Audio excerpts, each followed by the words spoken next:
Hello and welcome to this video. My name is Marissa and I've never done like a book YouTube video or anything like related to that, but I recently started reading the A Court of Thorns and Roses series, and like I was delving into all those videos and it just made me want to make a video related to it, a book video. So yeah, that's what this is gonna be. So I just want to start the intro basically kind of like talking over my opinions already, like my thoughts and stuff about what's been happening so far in the series. I'm on chapter 1 so far of A Court of Silver Flames, and like going into this book, so first of all, since the first book, I do not like Nesta, her character. I kind of like, which I think, at least I felt like that's kind of the point, but I also feel like the author does want you to have like sympathy for her.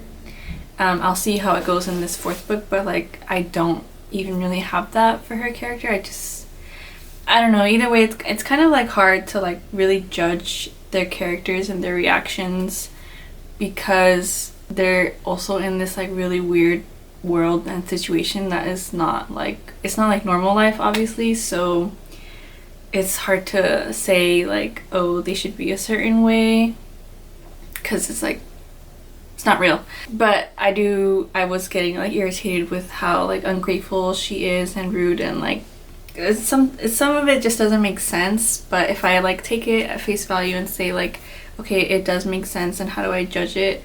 Yeah, she's just really ungrateful, and it doesn't make sense how, like, yeah, I don't know why Feyre still want to like take care of her and her other sister. I guess it's like a family thing, but it's also like this person in your life is like not really contributing anything to you, although I guess in ACOWAR obviously she did contribute, so I don't know, she's just like irritating me with how ungrateful she is and rude.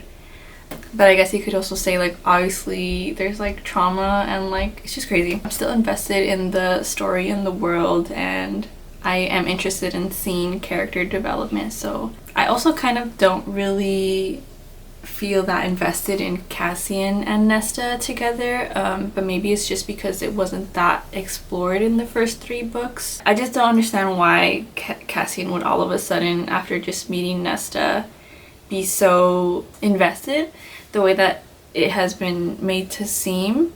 And also I saw somebody say like it kind of seems too convenient that the 3 sisters would end up with all of the guys from the inner circle.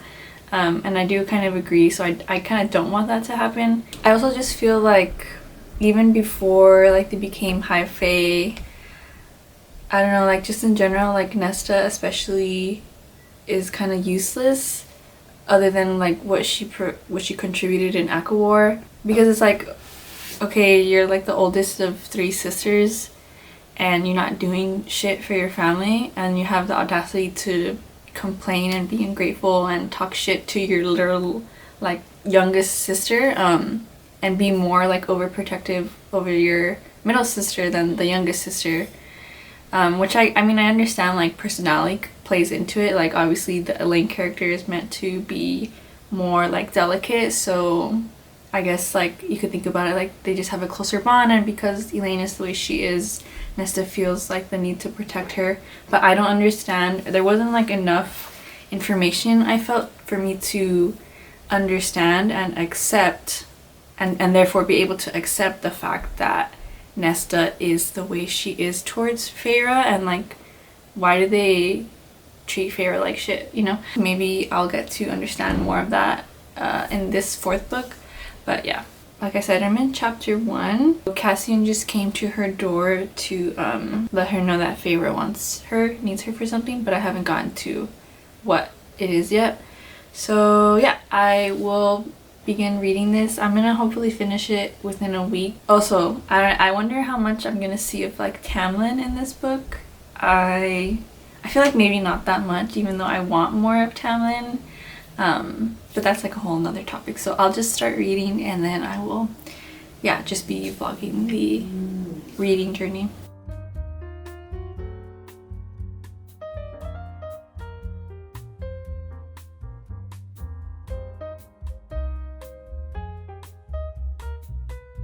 Okay, I'm on chapter 4 now. I'm just gonna start chapter 4, but one thing that was kind of like weird that it mentioned in chapter 1 was that I guess Nesta was a virgin.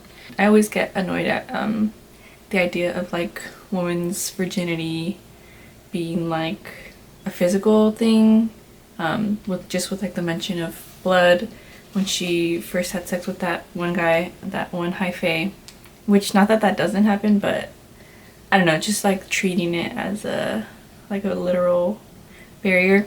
I don't know. I have like thoughts of like virginity and stuff. I don't really think about it in like the traditional way it's thought of.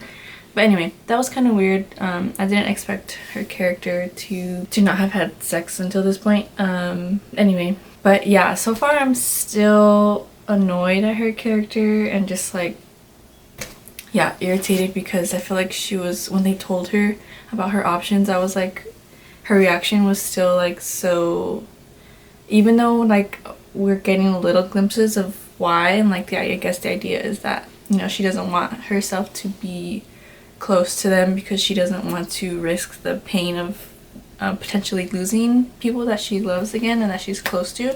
So she's kind of like having that barrier and like trying to make herself not feel anything. But either way, like she's still acting like very disrespectful and like not really rightfully so, because it's like, you know, like your sister is paying for your existence, and granted, like the situation that they're in, it's kind of like nobody's fault. But then I was thinking like, you know, why is she acting like all of this is Feyre's fault when in the beginning she should have just taken responsibility as the older sister when they were humans to take care of her sister, her family, or at least contribute more than what she was contributing. Because if Feyre hadn't had to go and hunt and ended up killing that wolf fae, then none of this would have happened. And Feyre wouldn't have had to do that if Nesta was doing her part in the beginning. So, you know, I'm sure other people have thought of that, but yeah, that was just annoying because she's just being like, she's saying like that it's none of their concern or business when, like, okay, like obviously it is. Like maybe if you were like taking responsibility in a different way where, okay, fine, you can live your life, but it's not, we're not the ones like you're living off of to live that your life in that way. Like you can distance yourself from people, but you can't do that while also getting things from them. So it's kind of annoying how like entitled she was acting. Like if you're gonna be a bitch, you have to be taking responsibility for yourself so that there's no consequences of like the person you're being a bitch to deciding they're not gonna deal with that bullshit anymore because they're the ones like whose your life is in their hands. So it's kind of like them. Like she wants both things. She wants to be a bitch, but she also wants them to pay for everything, you know. So it's kind of dumb. But slowly but surely, I am starting to see some hints of like why she is the way she is, which I appreciate getting those hints. So yeah. Okay, so I'm on chapter 5 barely, but they started, Nessa's gonna train and she was eating breakfast right now, and like it's exciting, but it's also like really like the sexual tension that they're starting to describe between them. It's like funny and enjoyable, but I also feel like it's not really integrated that well, because it's not, I feel like it's not like that believable, or it doesn't like make sense with everything for me so far. I don't know, but you know, I'm still gonna enjoy it and it's still funny, but it's just kind of also stupid at the same time because it's like, what did he say? It said those pants were going to kill him, brutally, thoroughly kill him, because earlier when it was like semi-Nesta third-person point of view, it explained how her pants were like tight and her whole ass and thighs were on display. Yeah, so it's just like funny. I don't know. But anyway, I'm gonna keep reading. Okay, wait, I just read like another 1 or 2 pages and I'm like so sad for Cassian because he's all emo over Nesta and how he wanted to be with her and almost like bared himself to her, and like he's like, oh, why did I ever hope about anything? I'm just like, yeah, sad. But I'm gonna try to read more before I check in again.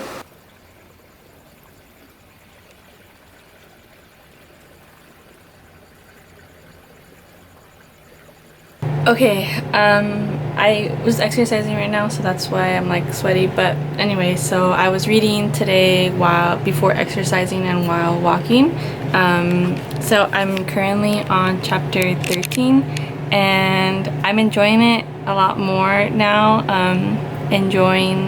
Like I am actually finding myself being invested in Nesta, and actually caring a little bit about her, and being more intrigued by her relationship with Cassian. So it's been really enjoyable. I'm like glad that they kind of like finally snapped at each other, or Cassian finally kind of like lost it with Nesta and told her that everyone hates her, even though they kind of like made up later after she finally trained when they were in the House of Wind. But I just like that he kind of like snapped at her because I felt like she kind of deserved it in a way. I'm glad that we're starting to see like glimpses of her mind, of her like admitting, or at least like feeling some kind of like guilt and admitting like she did nothing when Feyre was a child, and like realizing that she was like shitty growing up, and like Feyre did everything for them, and kind of like, even though it kind of sucks, but I'm like assuming that she's gonna like grow through it, her like kind of resenting herself and her past behavior. And I am enjoying the slight, you know, like sexual tensions between her and Cassian, especially on Cassian's part. I'm not really that invested in like the politics so far, where like they've found out some more info about the Queen and about Baron, the High Lord of the Autumn Court. I'm a little bit intrigued, at least by Eris's part in it, from Lucian's brother. That's kind of like the only political, like part of the political stuff that's happening so far that I'm kind of invested in and want to know more. But like the queens and that stuff, I don't know, for some reason like I just don't care about that so far. Yeah, but overall I am like really starting to enjoy learning more about the Cassian's character and Nesta's character, even though I like hated her at first and didn't care, and I didn't like see why I should care, but now, like, you know, obviously it makes sense with more information. I do feel like I have a reason to care about Nesta now, and I'm interested in it, so yeah. Okay, I don't know when the last time I did an update was, like what chapter it was, but I'm currently on chapter 23, and yeah. I gotta say that like the smut in this book for me is kind of like way better than the other books. Yeah, I don't know why, it's just like more satisfying. I think because it's like, it's not even as much, but it's like slower, and it's kind of like between Cassian and Nesta, it's just like, yeah, more of a slow burn and like a tease, and I'm just enjoying that more. It's very fun. Oh, and I'm like also like enjoying, like not really like enjoying because it sucks, but like I'm kind of glad that it's finally happening, to like the tension between Elaine, and Elaine finally kind of like not being in the same place that she was, and like fighting back against Nesta.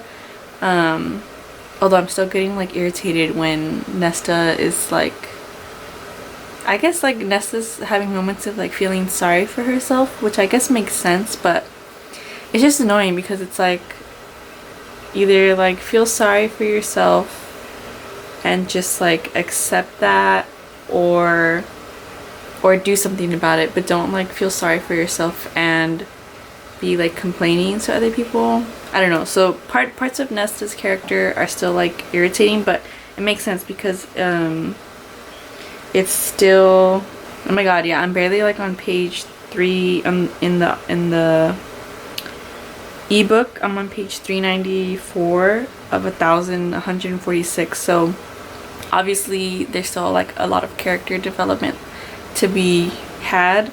Oh my god, and then finding out that Feyre is pregnant, which is like so, it's too much kind of, because like she's really gonna be pregnant already when they've like talked about in the books, they've like really made it a point to emphasize how hard and rare it is to have a child, and it's like, oh, of course, like the freaking same month that Feyre and Rhys decide they're gonna have a child, like she already gets pregnant, or like 2 months, she's already 2 months in. Like sometimes like these series is kind of like that, where she's like too much, like too convenient and too easy. Things are too easy for the characters.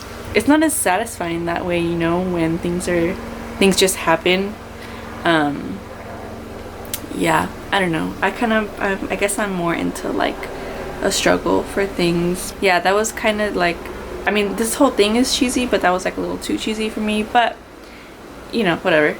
Okay, so it's been a few days since I last gave an update. I don't really remember when I last gave an update, but okay, so in chapter 24, when there was the mention, I think this was before Cassian and Nesta even had sex, but I think they had done like some sexy things. But that chapter, like Nesta briefly kind of like daydreams about a threesome with Cassian and Azriel, which I thought was really cute and hot and good. I was kind of sad that it didn't actually happen, but it makes sense because I feel like Azriel's character would not do that, so it makes sense that like she would just imagine it, but it would have been cool if it did happen. But anyway, so that was fun to read. And then chapter 28, I think when like Rhys realizes that Cassian and Nesta were like doing it, and Nesta has the thought that the little princeling didn't like her with his friend, which I thought was really funny for her to refer to Rhysand as the little princeling, like saying that he's so like high maintenance or whatever, and precious. And then I don't know what chapter, when they're in the bog, or like the Urid bog, and then the Kupi gets her, which was like really gross and nasty. But at that time, like mostly, honestly, I didn't really care about all that stuff. I mostly just cared about their sex, and it was good to read about. Anyway, and then when Gwyn tells Nesta about like the mind techniques, I just thought that was funny that it's basically they're learning about like meditation. It's funny like reading this book and seeing how different like not that meditation is a modern thing, but it's very it's been around for a long time obviously, but I feel like the way that it's inserted, you can tell like it's from a modern point of view of meditation, or at least that's how I feel. So it just kind of feels off the way that it's like kind of woven in there. But I mean, I could be wrong. Maybe people did learn about meditation in that same way that she was describing it. Chapter 40, we saw a little bit of Lucian, and that just reminded me that I was kind of sad because I want more of Lucian. I like to say Lucian. For me, I like the way that sounds better, but other people, I've heard them call it Lucian, which I just don't like that. So I'm just gonna say Lucian because that's how I say it in my head. Anyway, okay, and then chapter 42, when they realized that she made a magic sword, I was like laughing and like rolling my eyes, but excited too, just because it's just like so cheesy, but I mean, it's good too, you know, but it's just funny. Tamlin showed up for a little bit, which I still really want like a good Tamlin redemption arc. And I miss him a little bit, even though everybody hates him, which I understand, but you know, whatever. Also, like in that same scene when Eris, Cassian, and Nesta are like having their little secret meeting, and then Eris like tries to like make a pass at Nesta to irritate Cassian, but he says something like, oh, you want to know what it's like to be with the future High Lord? I was like laughing because that's so stupid. Like, you sound so lame referring to yourself as like a future High Lord. It's like you think it sounds cool, but actually it makes you sound like a lame dumbass. What I just read right now, chapter 46, when Nesta gets mad about them not telling her about her powers and the sword, and then like voting on her, which like I understand being mad about that, but I got irritated at like how badly she reacted, because in my head it's like I mean, it does make some sense that they would be like that about her and her powers, and I feel like how she reacted is an example of why they were hesitant, because like she just throws tantrums. She's so fucking rude and mean to Feyre. Like, I don't understand it. Like, why are you such a bitch to your little sister, bro? So anyway, me personally, I'm like, sometimes I'm just like, I'm over Nesta, and I'm like, I wouldn't even keep talking to her. I would just be like, just leave me the fuck alone forever, and deal with your shit on your own. But I understand, like, if it's your family, and obviously this is the book, so okay. So now I'm on chapter 48, but then, oh, in chapter 47, I was thinking, like, I kind of thought about it earlier with this book, and I was thinking about it again after reading this chapter, like how Feyre was being a little more optimistic about her and the baby, and, you know, like fighting for her and the baby's life. But in my mind, I'm like, okay, like in this world, do they not have abortions? Like, why can't she just get an abortion? So in my mind, I was thinking, like, is this some like abortion pro-life, anti-abortion pro-life propaganda shit that the author has? Because it doesn't make sense. Like, I feel like that's something that only like super pro-life, even though they're not really pro-life, they just hate women, people like in real life do, where it's like, oh, you can't get an abortion even if you're at a high risk of dying, because then you're murdering the baby or whatever, right? So like, obviously it just shows like people's hatred, misogyny, because people don't give a shit if mothers die, which, as it's popular to talk about how Rhysand is like first male feminist and he invented women's rights, why wouldn't he just say, let's just terminate the pregnancy? Because if it's such a high risk, like, there wouldn't be a point in keeping it and not terminating it, because they would just die anyway and you would lose Feyre.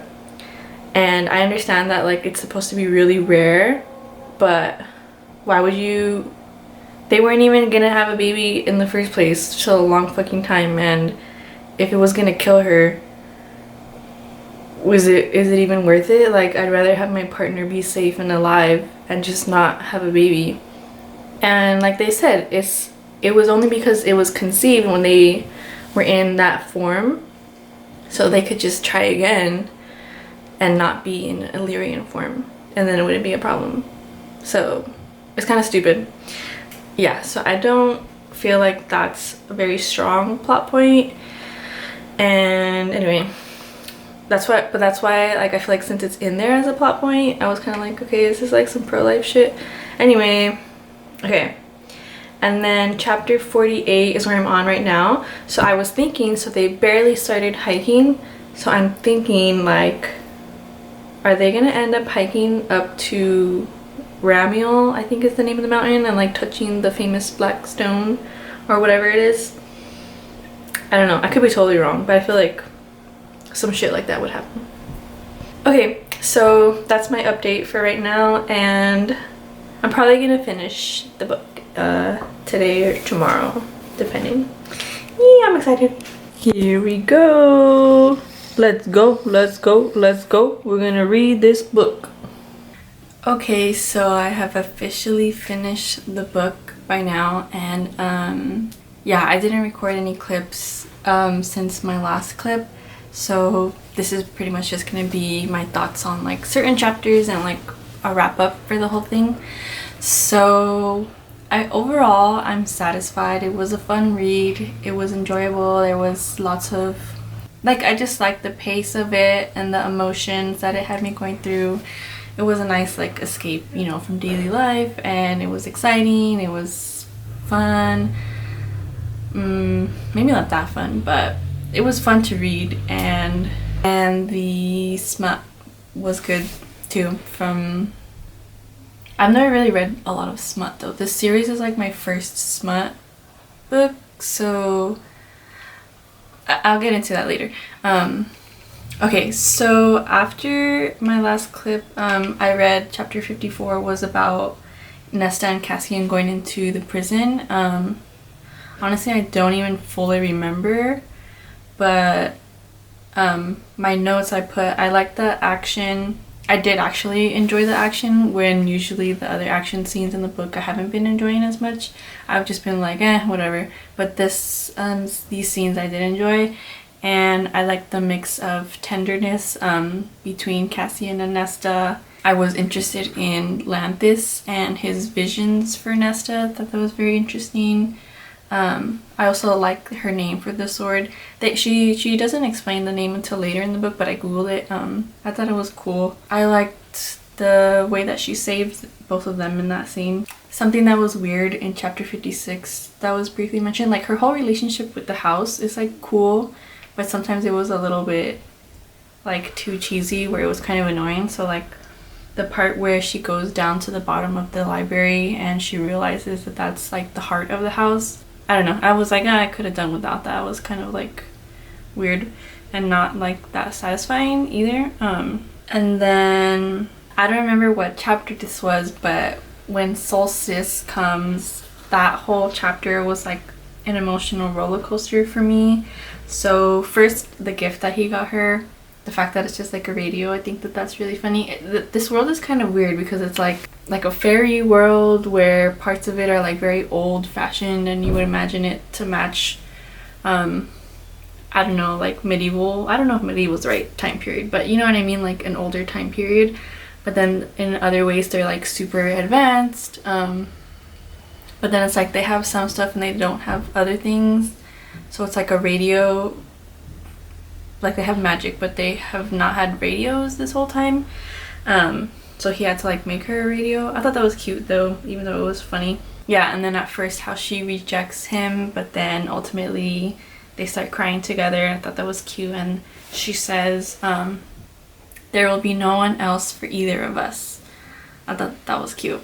And I was just feeling like really giddy throughout the chapter. And then I don't remember what happened, but I guess it was like that conversation, and I was like, oh, finally, like the climax between their relationship that we've been waiting for. It was really satisfying for me. Oh, and then when they like make love for the first time, it was okay. That was okay. I thought it was kind of weird that they were like crying, but I guess some people do that.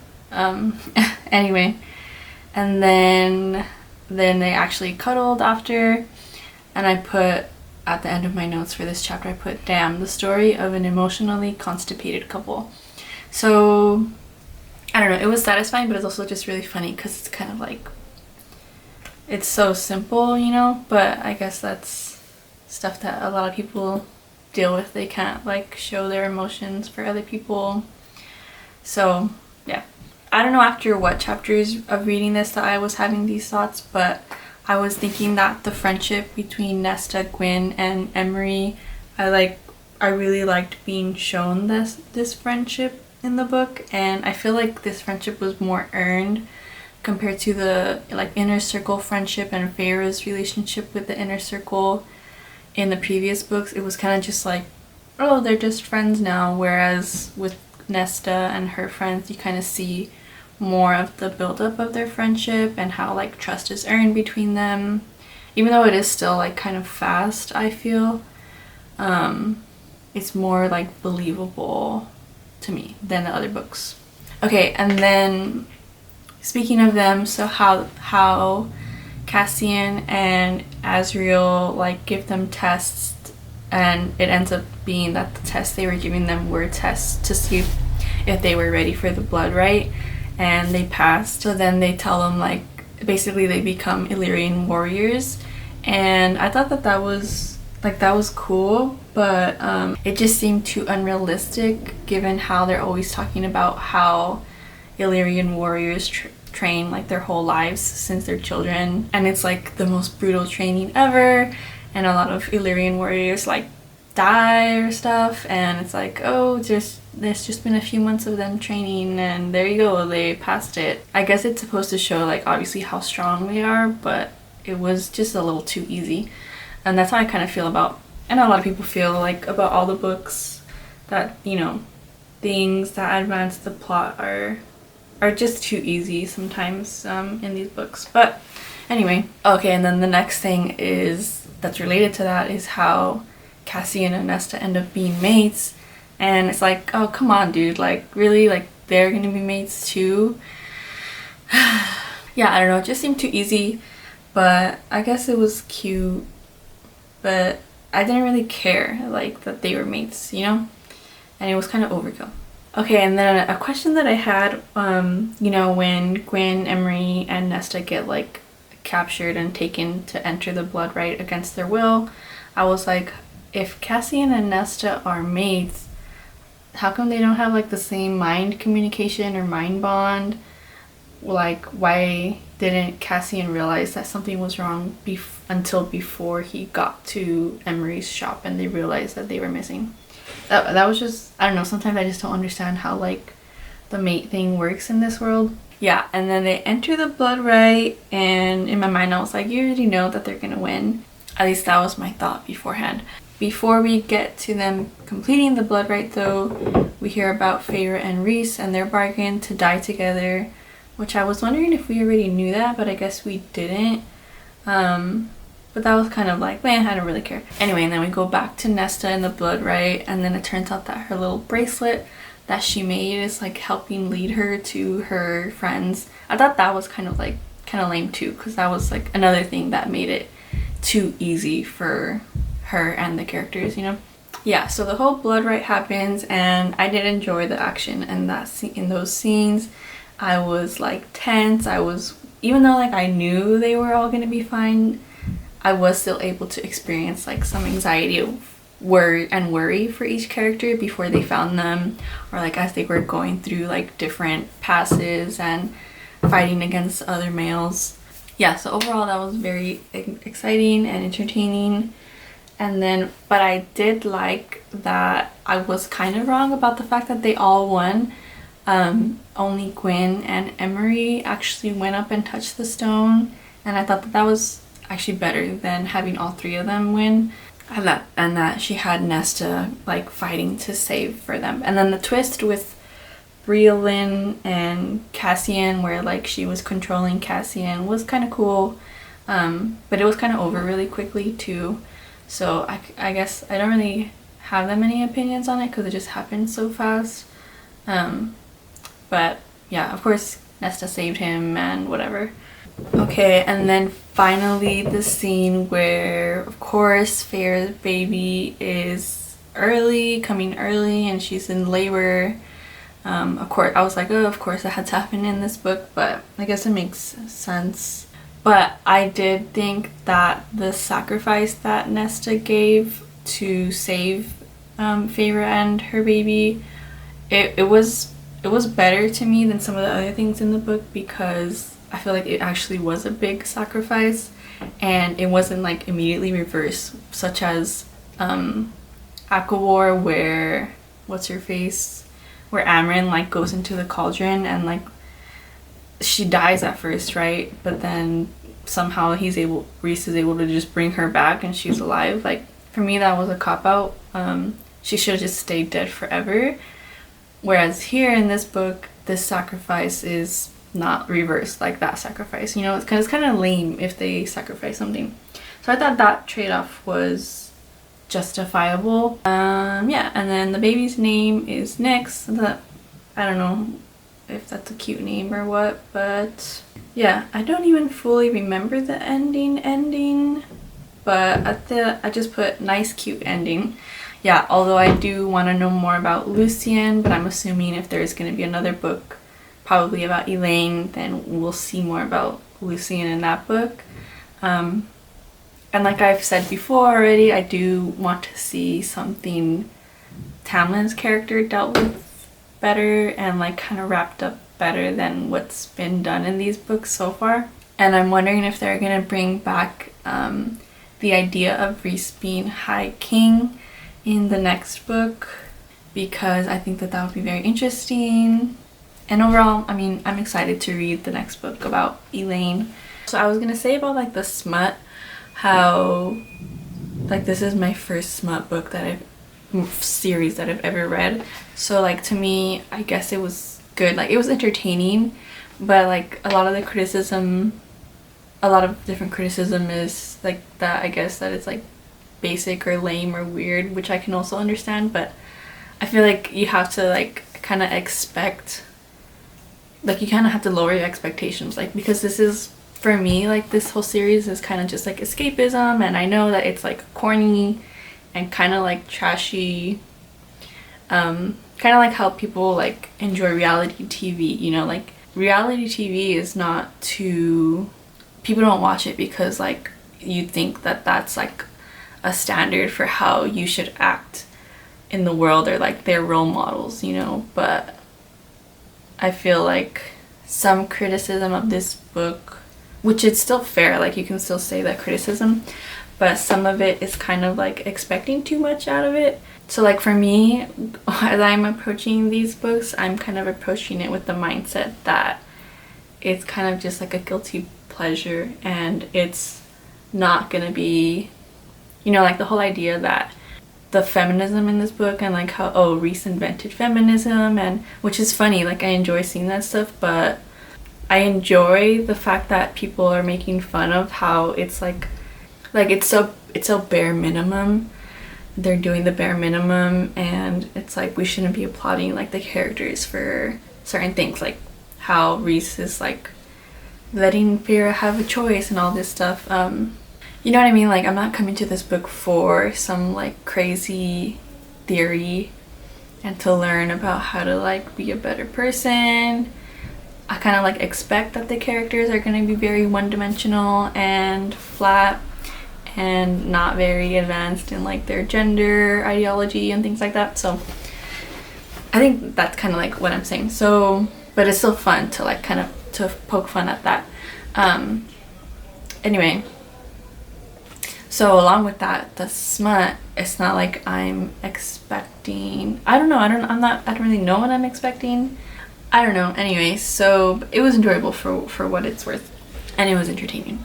Some other thing though that I saw somebody say, which was, I was like, that's so true, was how, you know, like with Tamlin, the big thing was that he was like locking Feyre up, and he was very controlling and overprotective of her, and that was like how he was showing his PTSD, but he was being abusive in that way. But then like for some reason in this book, Rhys's like his way of being overprotective was like, oh, it's just so cute, and like whatever, they would just laugh about it, like how he would always put a shield over Feyre, and he didn't want her doing certain things because she was pregnant. And it was kind of just like brushed off this whole book. Granted, they didn't really focus on those characters in this book, but when it was mentioned, it was kind of just mentioned as like a joke, or that it was funny. And it was kind of like stupid how there was like that double standard for the characters between Rhys and Tamlin, when you can easily argue that some of what Rhys was doing was similar to what Tamlin was doing, you know? So I agreed with that opinion. Anyway, so for the next book, for Elaine, like I said, I don't really have any theories, but I do have like hopes. I mean, it's kind of hard because, so like Lucien, I really like his character, and I want to see him get some wins, you know, because I feel like he's had losses in most of the books. So it would be nice if him and Elaine were able to come together and fall in love. But I also have a problem with me saying that, of course, because just because it would be a win for Lucien doesn't mean that we should I should hope that another character is used just to make another character satisfied. But it would satisfy me, kind of, if they did end up coming together.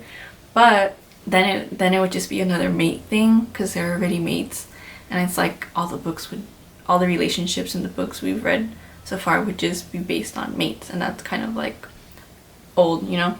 So it would be interesting to see them separate from the mating bond and find a romantic partner in other ways, or even not necessarily find romantic partners, but find happiness and fulfillment in ways aside from romance. And as far as Elaine's character, even if she weren't to be with Lucian, I don't think that I would want her to be with Azriel either, because I feel like it just doesn't go, like they don't match.